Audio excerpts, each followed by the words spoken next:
Hello everyone, Shivam संकल्प की इस ऑनलाइन क्लासेस में आप सभी का स्वागत है। डियर स्टूडेंट्स, आज हम स्टार्ट करने जा रहे हैं चैप्टर 6 जिसका नाम है विद्युत चुंबकीय प्रेरण। इस पूरे चैप्टर का आप लोगों के पास पीडीएफ पहले से उपलब्ध होगा क्योंकि मैंने आपको पीडीएफ शेयर कर दिया था, लेकिन कुछ बच्चों का डिमांड था कि इस चैप्टर को भी समझाया जाए वीडियो के माध्यम से। So that's why I am here. तो चलिए हम चैप्टर को स्टार्ट करते हैं। तो सबसे पहला जो हमारा इस चैप्टर का टॉपिक है वो है चुंबकीय फ्लक्स।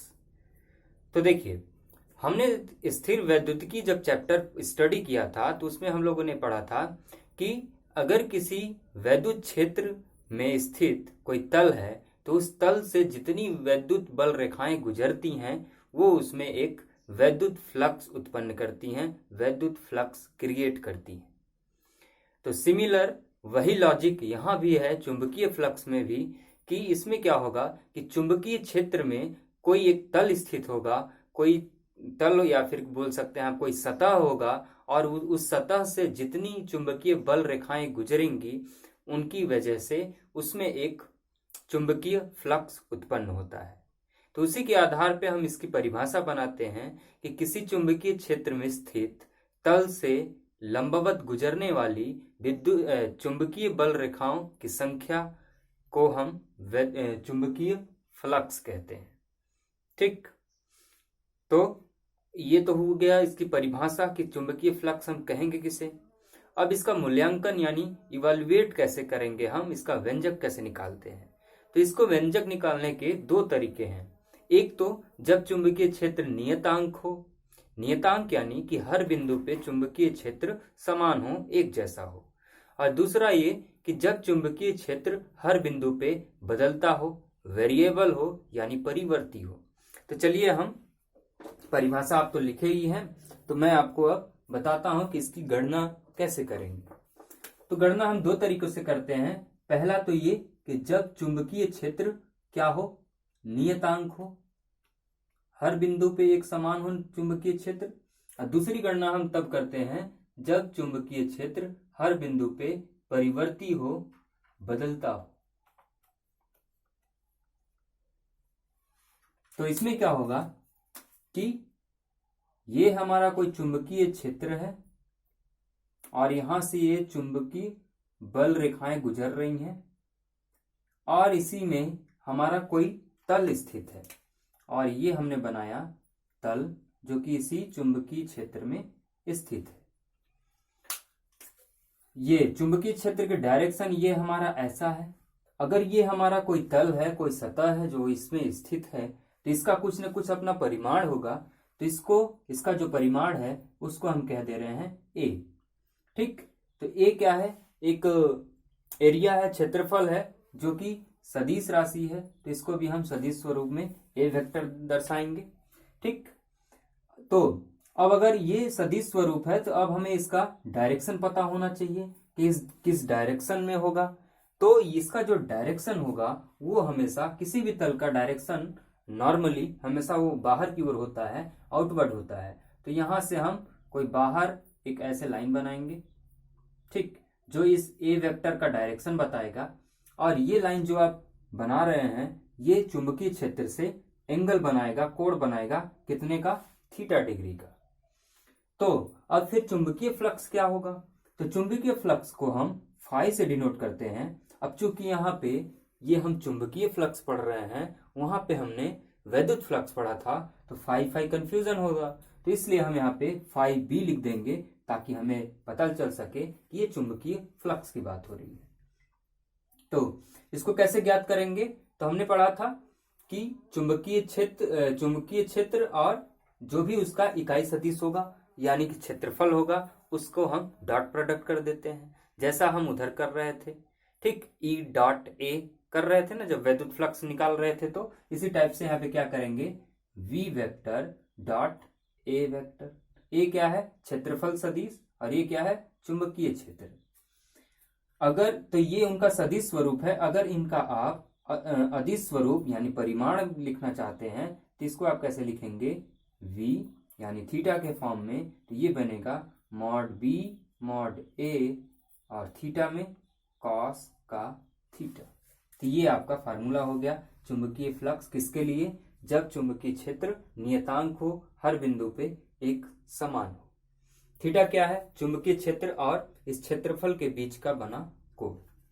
अब इसमें बहुत सारी 2-3 विशेष स्थितियां बन जाती हैं, जैसे कि जब थीटा का मान 0 डिग्री हो, 0 डिग्री होगा तो cos 0 1 होता है, तो इस केस में आपका फाई बी कितना आ जाता है, v वेक्टर इंटू ए वेक्टर। जब थीटा का मान 90 डिग्री हो तो 90 डिग्री पे cos थीटा 90 कितना होता है, 0 होता है, तो जब ये 0 हो जाएगा तो ये पूरी राशि 0 हो जाएगी, तो इस केस में फाई बी हमें कितना मिलेगा, 0 मिल जाएगा। ठीक। और तीसरी केस बनती है कि जब थीटा का मान 180 डिग्री हो, तो 180 डिग्री पे cos 180 डिग्री -1 होता है, तो ये राशि हमें फिर फाई बी यानी चुंबकीय फ्लक्स हमें फिर -b vector dot A vector मिल जाता है। ठीक। अब चलिए हम गणना करते हैं कि जब हमारे चुंबकीय क्षेत्र परिवर्ती हो, वेरिएबल हो, बदलता हो, तो सबसे पहले हमें एक चाहिए तल, तो हम तल बना लेते हैं। ये है हमारे पास कोई तल जिस पर कि चुंबकीय क्षेत्र वेरिएबल है, इधर ऐसे ऐसे। ठीक, एक समान नहीं है, इधर इधर ऐसे वेरिएबल है, बदल रहा है। ये सारे क्या हैं, चुंबकीय क्षेत्र हैं। अब ये हमारा कोई तल है तो इसका कुछ ना कुछ अपना डायरेक्शन होगा, तो हम इसका डायरेक्शन बाहर की ओर बनाएंगे, तो ये हुआ हमारा इसका डायरेक्शन और इसको हमने कह दिया ए वेक्टर। राइट। तो यहां से इस बिंदु से कुछ ना कुछ चुंबकीय क्षेत्र इधर भी बल रेखाएं जा रही होंगी, तो यहां से हम एक कंसीडर करेंगे कि चुंबकीय क्षेत्र की बल रेखाएं यहां से ऐसे गुजर रही है, तो इसके बीच में एक कोण बनेगा, थीटा कोण। राइट। तो यहां पे एक कोण बन जाएगा थीटा, ऐसे गुजरेंगी। तो हमें क्या करना पड़ेगा कि हम इस छोटे से, इस सूक्ष्म अवयव से, इस तल के सूक्ष्म अवयव का गणना करेंगे कि यहां से इस सूक्ष्म अवयव से कितना बी जा रहा है, कितनी वैद्युत चुंबकीय फ्लक्स गुजर रही है, चुंबकीय फ्लक्स गुजर रही है कितनी, इस छोटे से अवयव से। छोटे से अवयव की हम गणना करेंगे तो इसको हम लिखेंगे डी फाई बी से डिनोट करेंगे। ठीक। डी फाई बी बराबर कितना, v वेक्टर डॉट, अगर ये a है तो डॉट a वेक्टर हो जाएगा। ठीक। अब अगर हमें पूरा इस तल का अगर ज्ञात करना है तो हम क्या करेंगे, दोनों साइड समाकलन ले लेंगे, डी फाई बी समाकलन b डॉट a वेक्टर। जब इसका आप समाकलन लेंगे तो ये आ जाएगा फाई बी, और इधर क्या हो जाएगा, समाकलन v vector dot A vector. तो ये किसके लिए है, जब हमारा चुंबकीय फ्लक्स परिवर्ती हो, हर बिंदु पे एक समान ना हो, हमेशा बदलता हो, तो उस केस में हम उसका समाकलन कर देंगे। जब नियतांक होगा तो हम आसानी से डॉट प्रोडक्ट कर देते हैं। ठीक, स्केलर गुणनफल। अब अगर हम बात करें इसके चुंबकीय फ्लक्स की मात्रक की, तो इसका मात्रक क्या होता है, तो जब हम बात करते हैं इसके मात्रक का, तो इसका मात्रक होता है Newton metre per ampere. Newton metre per ampere, actually में इसका मात्रक 2-3 होता है, न्यूटन मीटर पर एम्पियर भी होता है, और इसके साथ साथ वेबर भी होता है, वेबर जिसको हम WB से डिनोट करते हैं। एक मात्रक और होता है जिसको कि हम बोलते हैं टेस्ला मीटर स्क्वायर। तो इस तरीके से 3 मात्रक हैं इसके, newton metre per ampere, weber, tesla metre square. तो आप कंफ्यूज मत होइएगा, एग्जाम में आपको कुछ भी मात्रक दे सकता है, या फिर ऑप्शन में तीनों मात्रक दे देगा और एक ऑप्शन दिया रहेगा उपयुक्त सभी। तो इस तरीके से आप तीनों को याद कर लेंगे ताकि कंफ्यूजन किसी भी प्रकार का ना बने। अगर हम बात करें इसके बीमा की, तो बीमा इसका क्या होगा, बीमा इसका हो जाएगा, न्यूटन का बीमा हो जाएगा MLT-2, मीटर का बीमा L हो जाएगा, एम्पियर का बीमा A होता है। तो ये कितना हो जाएगा, ये पूरा आप सॉल्व करेंगे तो L का L की पावर 2 हो जाएगा, तो ये बन जाएगा ML स्क्वायर T-2, और A ऊपर जाएगा तो A की पावर -1, तो ये हो जाएगी इसकी बीमा। तो ये था चुंबकीय फ्लक्स।